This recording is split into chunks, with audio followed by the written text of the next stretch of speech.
You're listening to the Cantina Cast, your home for thought-provoking Star Wars talk. Join Albert and Jonesy in breaking down the latest news, trailers, movies, and of course, your favorite characters from a galaxy far, far away.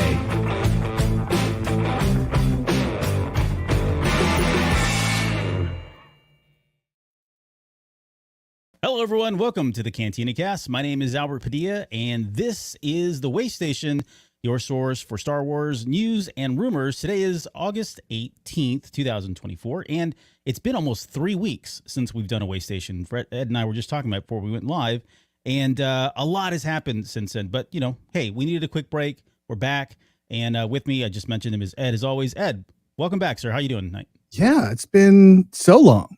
I forgot how we did this. I was like, wait, do I have to... You gotta get a shower and get ready. Yep. But yeah, it's been again, it's been about 3 weeks. But you know, we've got a lot to talk about with D23, and on top of that, I know we're just coming off D23. I know you've had a chance to watch the trailers that weren't supposed to be shown, but we showed you anyways. And on top of that, there's been 2 interviews, one by Diego Luna, the other by Jude Law, and they actually spilled some details that weren't released and announced on D23. We're going to dig into those, what they could possibly mean here in just a little bit. So thank you, everybody, for joining on the live stream. If you haven't done so already, please like this and smash the like button, comment down below. If you're new, welcome. This is our Sunday news show where we kind of wrap up the bigger stories on the weekend. Please subscribe to the channel. We would really, really appreciate that. And feel free to leave your comments in the comment section as well. We'll try to get to anything. If you got questions, throw them in there. We'll get to them as the show progresses. And then before we really get started, a couple of things, just some business stuff. I want to say thank you to all of our Patreon members, especially our now part of the tribe members, Alex, Raphael, Danny, Mike Borda, Lauren, Dante, Riss Bayless, Justin, Jackson, Sharkman Dan, Daz, Isabella, Uncle Leon, Josh C., Jacob, and Rita Reborn, and our Delusions of Grandeur tier, which is the highest tier we have. Now this is Pod Racing, CJ, and Steve. If you guys are interested in Patreon, you can head out to cantinacast.com/Patreon. Sign up for as little as $2. There's a whole back catalog of tons and tons of content exclusive to Patreon members you guys can take advantage of. And we even have them categorized, so you don't have to go look for anything. Everything's already been categorized and put into nice little compartments so that you can find them easily. And again, if you're not done so already, head out to like and subscribe, or just follow us on cantinacast.com/YouTube or youtube.com/cantinacast. All right, 2 more things. This week, Thursday, Lauren and I will be back to break down issues 5 through 7 of the High Republic Adventures. So if you've been following that comic book or following our series of breakdowns, you can expect that on Thursday night. That'll be, I believe, at 9 p.m. Central. You'll see more on social media advertising that here as we get closer. And Ed, I know you've got a show dropping here very soon on album anniversary. Tell us more about that. Yeah, I got the album anniversary of Oasis's Definitely Maybe. This might have been the most pain in the butt thing I've had to do, because they like to exaggerate things and like to, you know, right, take the piss out of things, you know, when they're telling stories and doing interviews. So it's like, yeah, wait, that can contradict something else you said. Yeah. Wait, so it's been a labor of love, I think. Yeah. And if you're not familiar with what Ed does on the side, he's got a podcast that breaks down arguably the best year for rock and roll, which is 1994, takes an album, breaks it all down, and talks about all the tracks and some of the stuff that went into it. But check it out, Album Anniversary. You can find that on Spotify and Apple. I was lucky and fortunate. I paid him a lot of money. He allowed me to come on and be a part of the Weezer, the Blue album. So if you want to find that back episode, I'm on that one. But there's a lot of great people, man. Some really smart cats out there that know music really well. What's that? I said some smart. Some smart cats, yeah. I don't know about a lot. All right. Okay. Let's get into our breakdown here of, I'm going to share my screen. I've got, we're not going to show the trailers and all that because we can't. That's not fair. But one thing we can show, but we're not going to, is the Skeleton Crew trailer, because that was officially released. But what are your thoughts just in general as we kind of get into this? I know D23, there's a lot of stuff in there. I know you're You follow Marvel and a number of other things, but how did you feel about D23's presentation, and then specifically around Star Wars? It's not something we generally get a lot of, but this one seemed heavier. It was on the heavier side of content compared to D23's years past.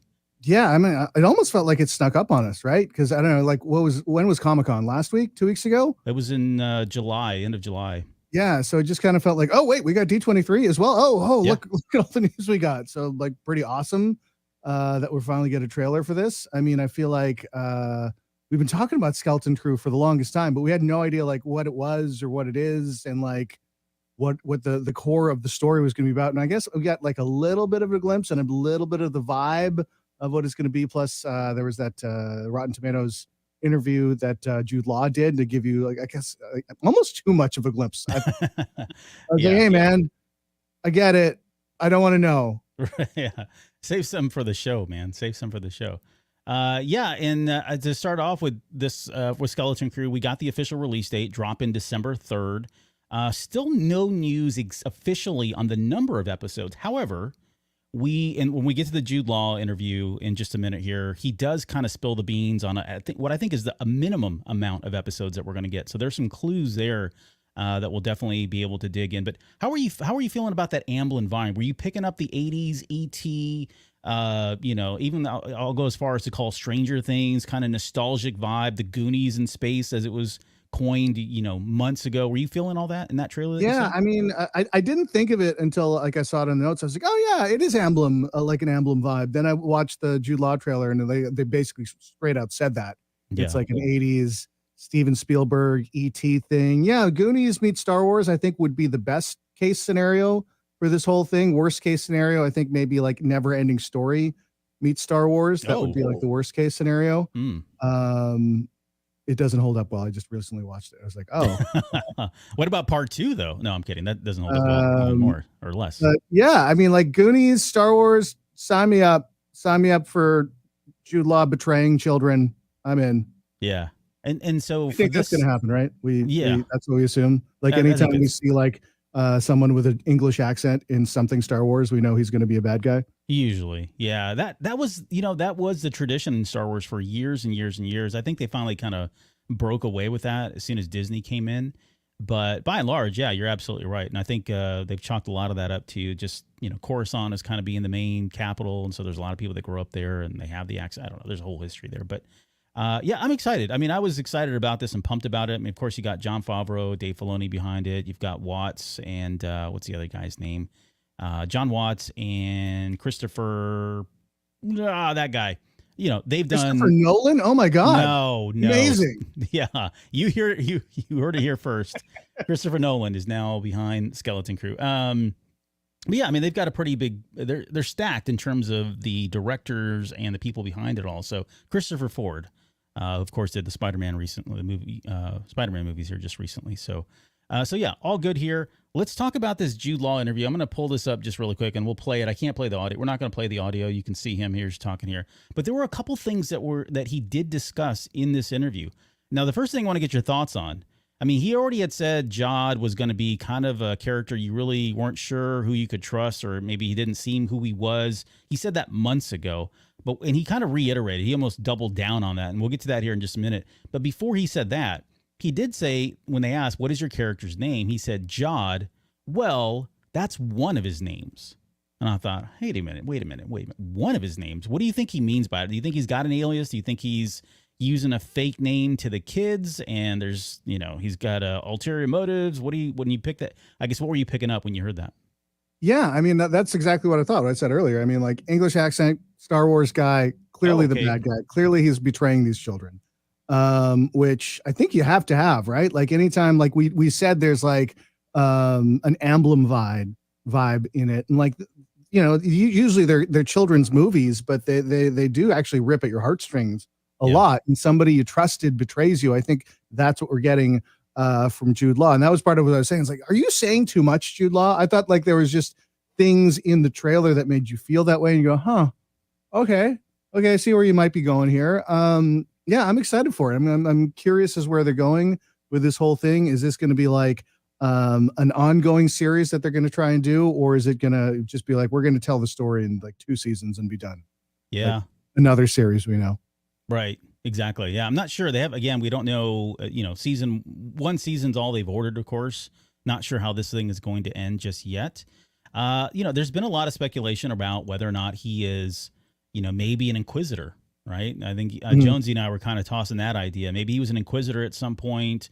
Maybe he was half in, really wasn't committed. And, once the Empire fell, he was like, okay, I got a new lease on life and I'm going to hang, pretty low or whatever. But then he runs into these kids. And so he could be conflicted in that, right? He could be kind of walking the fence between good and evil. I don't know if he's a Jedi. When you watch that trailer, you remember at the very end where the keys come off the ring and he's kind of pulling it, the keys are kind of shaking. I don't know. It felt like either he wasn't that in tune with the Force, or maybe he's using smoke and mirror, just like real magic of sorts. But yeah, I think the jury's out on where his allegiance is, and that kind of leads me into this quote here. And I want to just read this real quick. He says, he's talking about Jod, his character. He says he is someone they meet and who is there to sort of help them back to their home planet. And you never quite know whether he's trustworthy, whether he isn't trustworthy, whether he's one side or another. You never quite know, but ultimately he's a member of the crew. Some of them want him to be a part of it. Some of them don't want him to be a part of it. I'm going to say he's full of contradictions. So when I hear that, I'm already thinking like which of the kids are for him and which are not. My guess is you've got the two main boys that are screaming, oh my, they seem to be, infatuated with Jedi. And so I'm thinking they're probably like, yeah, this guy's a Jedi and buying into it 100%. And I think you're going to have the smarter than the boys, skeptical girls going, I don't know about this guy. He doesn't seem like he's really all there. We need to kind of feel him out a little bit more here. But any thoughts around, I guess, that? And would you want him to play kind of this duality type character where he's maybe good and bad, or was bad and now he's good? And do you want him to be a Jedi? It feels like everybody survived Order 66 at this point. So I don't know. What do you think? How would you feel one way or the other? On yeah. that? Are we thinking kind of like Benicio del Toro's character in like The Last Jedi, where he's like, you don't really know where he stands and he just really stands with whoever's going to pay him the most. So like, let's just do that. Yeah. Is he a Jedi? I feel like you're in the right. I don't think he's going to be a Jedi, right? Because at this point they've been like, Luke's the last Jedi. No, he's not. He's not the last Jedi. There's so many other Jedis who, when you think about how vast the Jedi were before the Empire, right? There's no way that Order 66 got all of them. So there should be a couple sprinkled here and there, but at the same time, it's like, but they're also, we explored it in Rogue One, people who aren't Jedi who have a connection to the Force. And maybe, we saw someone who had a strong connection to the Force in Rogue One. Maybe this is someone who has just kind of a janky little connection to the Force, and, uses it as parlor tricks, doesn't really know how to do it. He just, moved a broom with his, mind one day, and he was just like, you know what I'm going to do? Stuff with this. Yeah. It's a lot of possibilities there. And of course we're talking about this now, and don't forget, 45 days out, 60 days out, 30 days out, we're going to get hit with the media blitz, right? Prior to December 3rd. So this is just the beginning, the tip of the proverbial iceberg, if you will.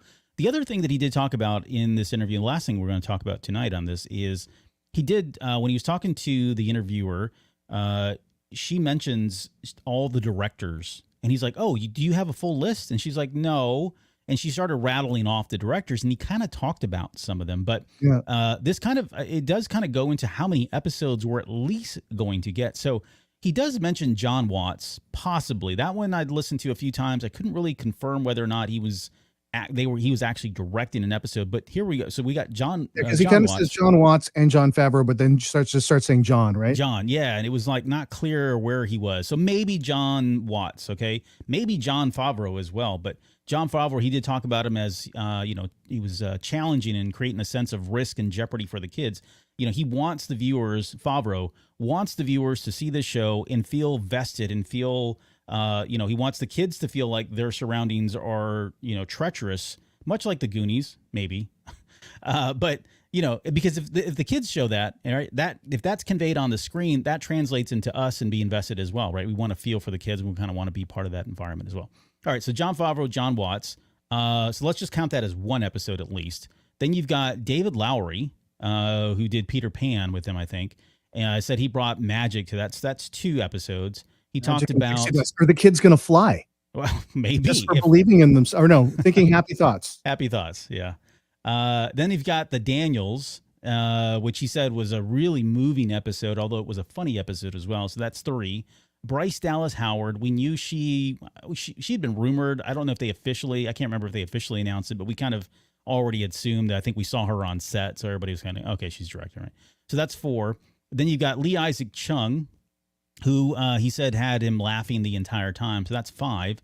And then you've got Jake Schreier, who he says was the best episode. So when we get the list of episodes and Jake Schreier's on there, we'll have to look and note that, because I'm looking forward to that. So all in, that's at least 6 episodes based on the directors alone that he confirmed on this. If you had to put your money down on how many episodes are you going to get, how many would you want? 6, 8, 10? Does it really matter to you at this point, given so many different variations and variety that we've gotten from the Disney television so far? Yeah, I don't know if there's like a magic number for this thing, right? Like, I feel like it's just kind of however many episodes you need to tell the story. And I think that's the beauty of the streaming thing, right? Like back in the day when it's network television, they ordered 22 or 24 episodes and you had to do 22 or 24 episodes. Yeah. And that's where you got filler episodes, even though sometimes filler episodes are great because they develop character that you otherwise wouldn't need. But if you're just trying to tell like a story arc, from episode 1 to the final episode, however any episodes you need, like it's all good. If you want to do it in 6, you want to do it in 9,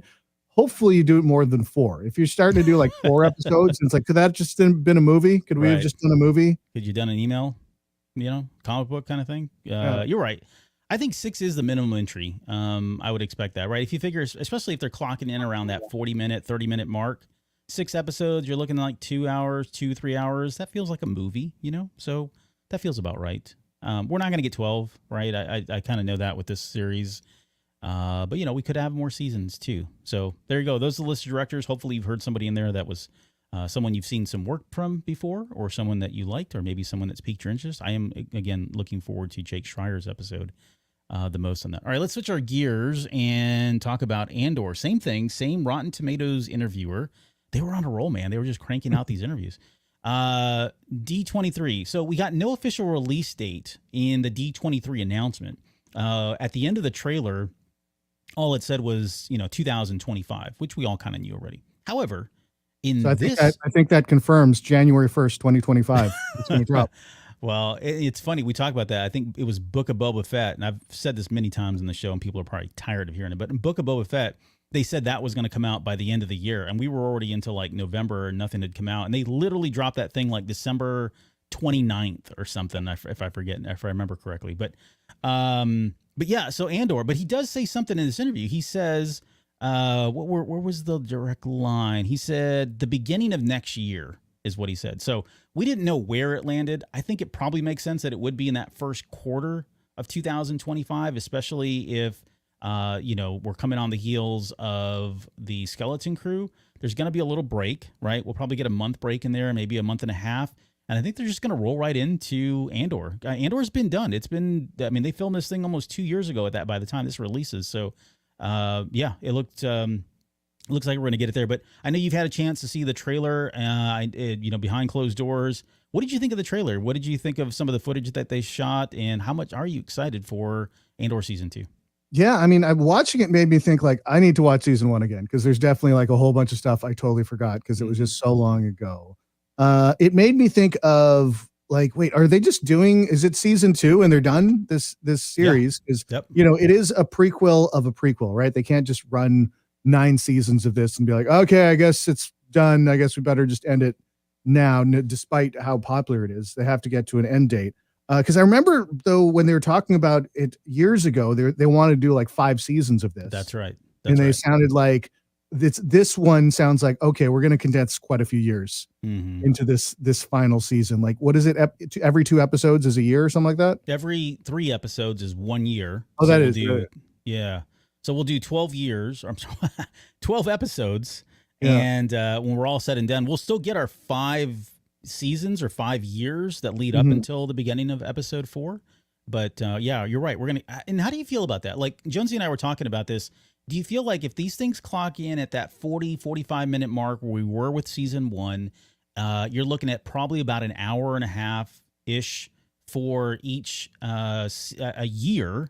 Is that enough for you? Do you feel like that's enough? And do you feel like it's going to be kind of disjointed, jumping like that after 3 episodes? Suddenly, we're going to flash forward an entire year. Do you think they can pull that off?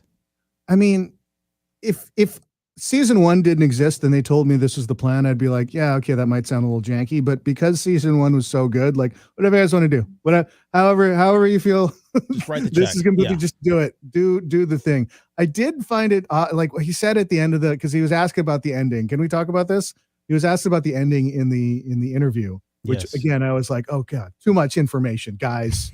Can we know this is probably how it's going to end, but logically, but like basically it leads in to Rogue One. Yeah. Right. So Yeah. he's like, if you watch the finale, give yourself a couple hours so you can watch Rogue One after that. But then I was thinking, well, do you need to give yourself 4 hours? Because after you finish watching Rogue One, that literally you gotta watch episode 4. Goes right into New Hope. Yep. So like how much of a day do you need for the finale? I don't know. And then after you watch that, you can't. You got to watch 5 and 6, and then you can give Empire like a day. You know what I mean? Because it doesn't happen like right after. Sure. But I'm saying like, if this is they're supposed going to to feel connected. Yeah. Yeah. I'm just saying like if it's supposed to be like it goes from the end of the season 2 is supposed to be like minutes later, it's Rogue One, then literally minutes after Rogue One is A New Hope. Like you got to have to give yourself an entire day for the finale of this thing. Yeah, it's like one long story. And the exact quote, he says, when you see the end of the 2nd season, you'll go back to Rogue One. You'll see a different film. He says, finishes just minutes, right? Just minutes before the last episode. Now, when I heard that, when we open in Rogue One with Cassian Andor, he is talking to Tivik. And Tivik is a gentleman who has, a rebel, I'm assuming some kind of part of the Rebel Alliance. His arm is like been hurt. And Cassian Andor and him are approached by those 2 stormtroopers. He shoots 2 stormtroopers, and then that he realizes, okay, oh my God, they're all coming now, and he shoots Tivik, which was shocking for us, right? Everybody was probably floored and shocked when that happened because this was supposed to be the good guy, and there he was taking an innocent life. But when you think about it, the justification for him was, hey, this guy is now probably potentially going to be holding me back, right? I could probably jump this fence and get out of here. He can't. And if the Empire finds him, he's got valuable information that he just shared with me on where, what was going on with the Death Star plans and all that. And so his only recourse, honestly, was probably to shoot him, as ruthless and as cruel as that sounded. But I think when I hear all that, I know I just kind of replayed for a lot of people what they already knew. But I think we might see Tivik. We might see him at some point. We might see him talking about, hey, let's meet up on whatever that planet was. I already forgot if they even mentioned it, He does also say, and I want kind of your thoughts on this too, he says that K2SO is not the only character from Rogue One that we will see in this series. K2SO, we saw him clearly in the footage. We already knew Alan Tudyk was coming back. Is there anybody else that you would want from Rogue One to appear in this movie, even if it's just a cameo or some kind? I don't know how they would work. I mean, we don't need to talk about that, but who's somebody else you'd like to see that would show up? I feel like you have to have Saw Gerrera in it. Yeah, he's in it. Yeah, he was in the footage in the trailer. Was he in the footage? I couldn't remember. I remember seeing Ben Mendelsohn in the footage, and I'm like, is that Ben Mendelsohn or is that a Skrull? Is he playing? Don't cross the streams like that, man. Don't cross the streams. Saw Gerrera's in it, but you're right. He's almost in shadow at one point, and you can see him. But he's definitely in there. I think there's one shot quickly where he's walking at the camera. And, we're gonna get Mon Mothma. We're going to get some of these other kind of characters that are through lines for this whole kind of era of Star Wars. But what about like Baze or Chirrut or Bodhi, right? Bodhi was somebody that was a defector, right? He was the one that was a spy that they had caught. So maybe from the Empire, maybe we see that little transaction happening. Do you think we're going to get anybody who was in like Solo, a Star Wars story? Is this around the same time? No, this would be years. This would be a few years before, unfortunately. Now, another fun, exciting one to kind of talk about who we potentially get. I mean, we got the entire Rebels crew running around during this time. There's that scene in Rogue One where they mention over the speaker PA system. They talk about they call General Syndulla. You're needed up at the front lobby or whatever the heck it was there at the temple. we could potentially get maybe, like a Hera or a Sabine or maybe even any of the crew, really, depending I on feel like where they're they are. busy with another project. Yeah, unless there is something else going on. But yeah, they could cameo on top of that. But yeah, it's the trailer again. The footage was small, minimum. It wasn't a whole lot. It was a lot of BTS stuff more than anything. Now I quoted something earlier, and this kind of caused, maybe rubbed some people the wrong way. It didn't me, and I don't truly understand why. I didn't really even dig into it. To be fair, it's not that I'm not trying to be pretentious or anything. But he does say in here, when you see the end of the second season, you'll go back to Rogue One, you'll see a different film. For a lot of people, when they heard that, they thought, I don't want to see a different film. I loved Rogue One the way it is. And now you're telling me when I go back and see this is going to change my enjoyment or how I viewed it or whatever else. What I would say to that, and maybe in defense of what Diego Luna is talking about here, when I watched the Clone Wars, that recontextualized Attack of the Clones and Revenge of the Sith in a really positive way. I've never gone back and looked at either of those two films the same way again after I saw that series. So I don't see that as a bad thing. I don't see watching season 1, season 2, and then going back and watching Rogue One and it feeling like a different movie is necessarily inherently a bad thing. But what do you think? I think maybe because people have such high opinions of Rogue One, right? Like for me, like Rogue One is up here. Right? Yeah, like it's right. That and Empire. I don't know, whatever order you want to put them in, and then everybody else. With Attack of the Clones and Revenge of the Sith, I don't know. At the time, it was very much a mixed reaction. So if like by watching the Clone Wars TV show, giving you a better feelings about those two other movies, then that was probably a good thing, right? But if you already have a positive, if you're already thinking like Rogue One was the best one, what do you mean you're going to change this for me? Like I don't like that. Yeah. Don't mess with the things we like. Mess with the things we don't like. Yep. No, I can see that. I can definitely see that. In the chat, Skywalker's Academy says lots more Mommy Mothma. Sorry, didn't mean to misquote you there.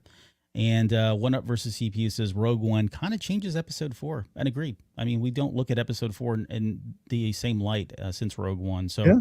There's little things too, right? Like because at the first scene, Darth Vader is kind of out of breath and really pissed, and that's not how he usually is, right? He's very calm and collected, but because he just fought a whole bunch of people and just feels like he's being lied to his face, that you see in Rogue One, you're like, okay, that contextualizes that little bit at the beginning a bit more. Yeah.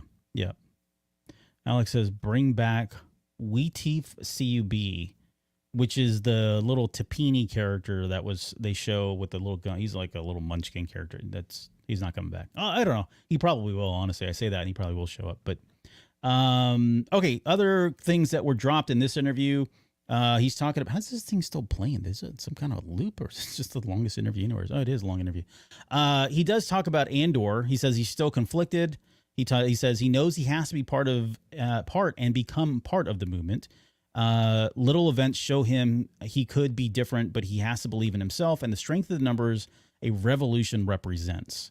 So yeah, it looks like we're going to see a lot of revolutionary type things. I think in that footage, it does look like there's some kind of a terrorist attack of sorts there on Coruscant near the Senate Plaza. And the last thing he did mention was just talking about the relationship with Bix. He says, be ready, be ready. That seemed very ominous. He says, clearly, there's a goodbye coming because she's not in Rogue One. So he doesn't necessarily confirm her death, but he says it's very likely. I think that's probably a given for a lot of these characters, quite honestly, because we don't see them, similar to what we saw with Rogue One. But I don't know. What do you think? Do you want to see Bix stay, go? Any chance of her making it at this point? I mean, have we killed off enough people yet? Like, I feel like you kind of need to kill off some people to get some heartstrings pulling. Or maybe they don't. Maybe they fake it out. Maybe like this is this seed he's planting to make you think that they're going to kill her off, and just all of a sudden like, no, she's actually fine. Yeah, you're gonna send her to Alderaan. She'll live. Oh wait, Forever. no, never mind. Nope, she dies moments later. Yeah, a couple days later, she's dead. All right. Well, this is a great interview too. There's a lot of great insight in here. We've just really kind of touched on some of the stuff, but it's always great to hear Andor as a producer, right? He's one of the executive producers on the show. This is kind of his baby as well. It is always great to hear and see Diego Luna talk about Andor, see and hear the passion that he has for the character and for Rogue One in this project. So great guy, love him to death. All right, last thing, let's talk about the Mandalorian and Grogu and Zeb. Let's just call it that, please. Why are we even mincing words? But you got to see, again, some more footage there. What did you think about that? I mean, I popped hard for Zeb. I was like, oh, hey, Zeb. That's why when you're talking about earlier, when it was like, you're like, maybe the rebels are going to be in the other show. I was like, wait, no, but Zeb's busy. Yeah. Zeb's hanging out with Mando and just showing him his new spaceship. I think that's what it looked like anyway. Yeah. That's how we were picking it up. It felt like Zeb had a new ship, and Mando was kind of looking at it, thinking like, I used to have one of these. Maybe, and we were joking that maybe they do a swap. Maybe at the very end of this movie, he's like, hey, I'll trade you straight up these Razor Crest or for your ST-70 for the Razor Blade or whatever the heck we've called that ship that Naboo Starfighter that he's running around in. I'd love to see them swap. He never really wanted the Naboo Starfighter, right? That always just felt like is like, I need like something bigger. Yeah. Because he's a bounty hunter. How is he going to bounty hunt? With like, they're just going to strap him to a wing? Just going to tow him, right? Just put him right on the hitch, some chains, and just drag him across the galaxy back to wherever the bounty was called for. But yeah, no, you're right. And the ship that the Naboo Starfighter served its purpose, but it's clearly based on the trailer that we saw. He talks about how he's gone back to being a bounty hunter. So you're right. Yeah, he needs something a little bit bigger. He needs some more leg room. He's got a family now. It is the Honda Odyssey of the galaxy at this point. So why not jump back into an ST-70? But the name didn't change. The Mandalorian and Grogu. How are you feeling about that? It feels like it's official. We've been talking about maybe they're going to change it. Maybe it was a working title. What do you think? Were we expecting a change? Had they gone through a bunch of changes in pre-production, or no? Was everybody just like, is this the name? Really? I think that's what people were doing. Like, really, it's the best you got. I don't know what they would come up with. Like, what else would you call it? If other than the Mandal, it's very clear what this movie is about. At least I feel like, yeah, branding wise, it's dead on. I know Disney on the other side with the Agatha series for Marvel, they've been changing the name constantly, but I think that's like a gimmick. That's going to be a gimmick of the show. Yeah. They keep on calling it Agatha all along, or like whatever every couple of months. But I think that's part of what they're doing with this. I don't know. Like, it's pretty straightforward. Like, what else? Do you want to call it the Mandalorian plus Grogu? Maybe the Mandalorian and Grogu Revenge. I like that. Return of Zeb. There you go. Whenever see the Return of Zeb, just call it that. That's fine with me. And the footage itself, like I said, we broke that down, I think, for Patreon. It's still out there, by the way. If you haven't had a chance to watch it, you can find it pretty readily available at this point. But we had some, I think, Empire Strikes Back feels to it. We were on some kind of a snow planet. We got snow troopers at the very end. We got AT-ATs or AT-ATs, depending on what generation you belong to. There was an AT-RT as well that we saw in there, the little two-legged personal walker. When that was going down the mountain, I was like, what? This is amazing. It's like running down like a raptor. I was like, that's dope. All right, I'm sold. Even though I was going to watch this anyway. You sold me on this thing. Yeah, you're spoken like a true Canadian. And then we had that one shot where Grogu's in the little tunnel there, and he's doing his like diehard John McClane impersonation as well. That was a nice little moment. And then we had the very end, which I believe is Babu Freak, and maybe one of the other characters. We saw them during season 3 of The Mandalorian, so I suspect that they would be back, or he would be back. But what else? I mean, what else stood out for you in that little 30 seconds is really all it was. 30 seconds. Really, a very like teasy, a teaser of a teaser. Yeah. What it felt like. And like, especially like, I think the first like 5 to 10 seconds was like replays of the TV show. Yes. Right. Yeah. It just kind of felt like we're just setting it up for, I feel like this is a ways away, right? Do we even have a date for this one yet? This one is May of 2026, which is the same month as Doomsday. So Avengers Doomsday as well. How do you feel about that? Because we had a chance to talk about this. Jonesy and I did, because the last time we had a Star Wars movie come out around the same time within a week or two of a Marvel movie, it didn't go so well for Solo. I think there's some differences in this one, specifically around the Mandalorian and Grogu have kind of a base already, right? It's not an unknown, kind of like Solo was going in, and how is he going to be doing with the recast and trying to act like Harrison Ford / Han Solo? This one feels like a surefire thing, but you do kind of have this overwhelming shadow of Robert Downey Jr. coming back and Doomsday officially, maybe quote, Doomsday officially making his, Marvel debut. I don't know. Do you think it's gonna? Are they gonna be stealing, eating their own profits and stealing from each other? Yeah, when you said Doomsday, I kind of blanked. I totally forgot they changed the Avengers movie to Doomsday. Yeah. Even though despite Robert Downey Jr. playing Doom and it's been all over the news. When you said Doomsday, I thought Superman. It's like, wait, is the Superman movie going to be, are they doing Doomsday already? Yeah. Wait, what? Yeah. I was so confused. I feel like they got to move one of those dates, right? Like if you're not we thought they would. We thought they would. If you're not like separating this by at least a month, like I don't know. Like you are too and especially like with things haven't been going well. So, with Marvel at the box office, I mean, like Deadpool and Wolverine is killing it right now, but that doesn't translate into everything they've been doing lately. Sure. And same with Star Wars. Both of these franchises kind of like, we need some wins, not just a win. We need to like string together a couple wins back to back. Because like, I know on the Marvel side, it's like, hey, we're back. Oh no, Marvel's dead. Hey, we're back. Oh no, Marvel's dead. And Star Wars, it's like, especially movie wise, I feel like they really need a win. Yeah. We'll see. I think I'm okay with them doing it, but and it could, like, the other factor is, what if Doomsday doesn't do well, or what if Mando doesn't do well in terms of, reception. So, either way, they're probably going to make a crap ton of money in that month.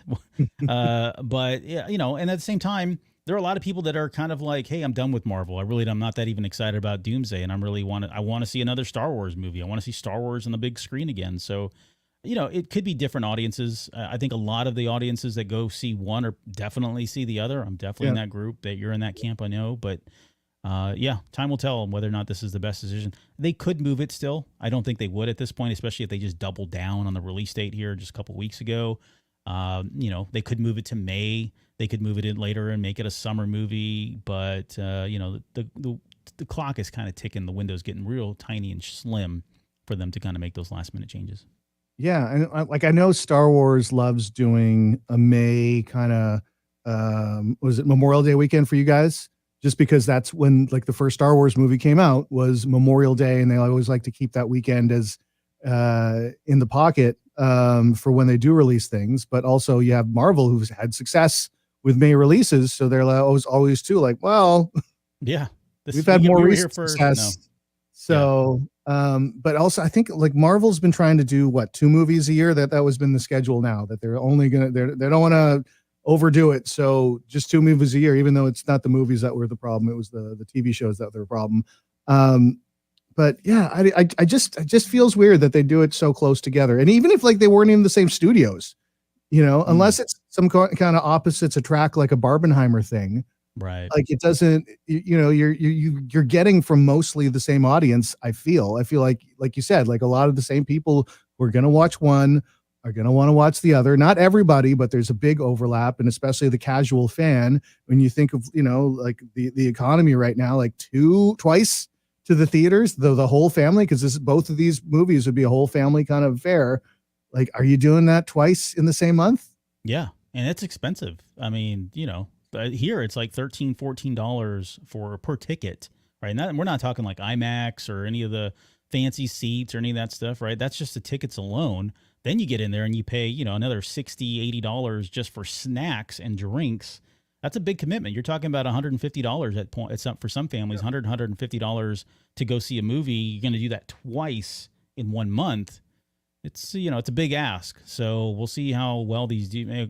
If the movies are good and the reception's great, critics are great, word of mouth is great, I think people will do it. But I think Disney's got a really, they're taking some big chances here at the same time. And you also have to think of like, something like Furiosa, that I don't know if you saw Furiosa a couple months ago. I thought it was great. And most of the critics have thought it was great, but did not do well at the box office. It was a flounder. And usually when a sequel doesn't do well, it's because the movie that preceded it probably did well financially, but kind of sucks. Fury Road is amazing. Fury Road is still like the best Mad Max movie. So like in all that, and maybe they took too long changing actors and all this and just confused people and they just didn't want to see it. fine. But like, it's kind of precarious right now releasing a big budget blockbuster movie if you're not sure. Yeah. That's exactly it. There's a lot of risk there and a lot of money. A lot of producers are wanting their returns. Look what happened with what was the one that just came out? Borderlands. That Oh was my God. a crazy budget, and don't even know that it made back Jack Black's assistant's, pay salary. So, Like Jack Black threw Kyle Gass under the bus for nothing. Like they weren't even they didn't even get a return on that movie. Oh man. Hey, I thought they were getting back together. All right, that's another topic. I think they are getting back together. All right, we'll end it there. I mean, again, D23, great Star Wars content, more than we were suspecting, but probably predictable too, given we weren't going to have anything until Celebration next year. So it was good to see that they brought for the audiences and kind of gave them something to be excited about and something to feel like, hey, I'm a member of D23. I pay my annual dues, and I think they delivered at least on that front. So definitely got some stuff to talk about here over the next few months. And, before long, Skeleton Crew is going to be ramping up and we're going to be in the media blitz, and it's going to be a lot of fun. I'm looking forward to that quite a bit. Okay, before we get out of here, I want to say thank you to everybody that joined us for the live stream. Let me go through the names here. Wookie Talks, Skywalker's Academy, Sky B, One Up versus CPU, Music Train, Alex, Jorge Castro, Kathy Jones, Riley. There was one other one that snuck in. No, that was it. Riley, you were the last one. Thanks for being here. Thank you all for being here again. Thanks for joining the live stream. Thanks for your comments as well. Really enjoyed that. Don't forget this Thursday, Laura and I will be back to break down issues 5 through 7 of the High Republic Adventures. That's something we did a few months ago now. I think a couple months ago we did the first 4, and we'll finish the next 3 there, and then we'll be back on Sunday for 2 more shows next weekend as well. And don't forget to check out Ed's album anniversary podcast on Spotify and Apple. Again, they're going to be covering the Oasis Definitely Maybe album, which is one of my personal favorites. So that's dropping on, what was it? What was the date on that? Sorry. September, August 29. August 29. So about 2 weeks from to now. Okay. Ed, I'm going to stall while I look for my little closeout thing here. Any final words of wisdom before we get out of here? Yeah. Please, interviewers who do these like interviews with the acts, don't ask too many spoilery questions. Just yeah, I'm with you there. Sometimes I don't know. Sometimes they might actually answer it, and I'm like, no, I don't want to know. I don't want to know. Yeah. All right, guys. Thanks so much for being here. We'll see you all here on Thursday night.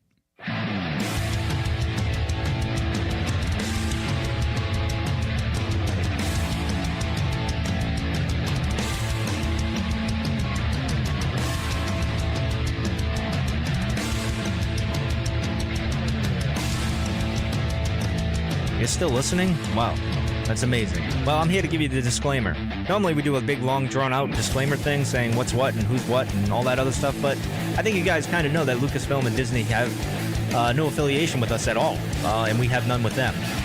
We talk about Star Wars, which is their property and all that other good, fun stuff, but I think you can tell which is our stuff and which is their stuff. If you can't, well, then send a lawyer to send an email to me, and I'll be glad to chat with them. Other than that, you know what's what, so that's your disclaimer.